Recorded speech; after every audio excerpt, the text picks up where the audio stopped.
আজ আপনাদের সাথে একটা মিষ্টি রেসিপি শেয়ার করব, ক্যারট লাড্ডু, যেটা কিনা খুবই ভালো লাগে খেতে। অবশ্যই একবার এইভাবেই ট্রাই করবেন।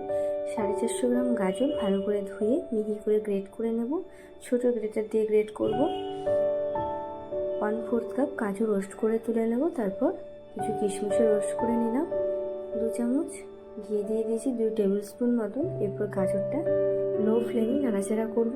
তারপর আবারও 2 টেবিল স্পুন ঘি দিয়ে নাড়াচাড়া করব। লো ফ্লেমে পুরো প্রসেসটা হবে।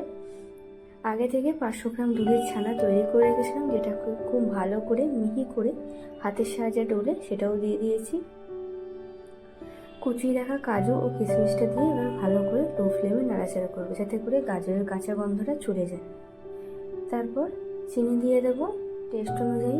যে যেরকম মিষ্টি খাবেন সেই অনুযায়ী চিনিটা ব্যবহার করতে হবে। ঠিক যেভাবে আমরা নারকেল নাড়ু তৈরি করি বা নারকেল নাড়ুর পাক তৈরি করি, ঠিক সেভাবেই তৈরি করতে হবে। আস্তে আস্তে যত নাড়বো তত দেখবো গাজরের কালারটা চেঞ্জ হয়ে যাচ্ছে। যখন দেখবো হাতের সাহায্যে মুঠো করতে পারছি বা পাক চলে এসছে, সেই সময় গ্যাসের ফ্লেমটা বন্ধ করে একটু ঠান্ডা হলে, একদম পুরো ঠান্ডা করবো না, হালকা হালকা গরম থাকতে থাকতে গোটা লাড্ডুটা তৈরি করে নেবো।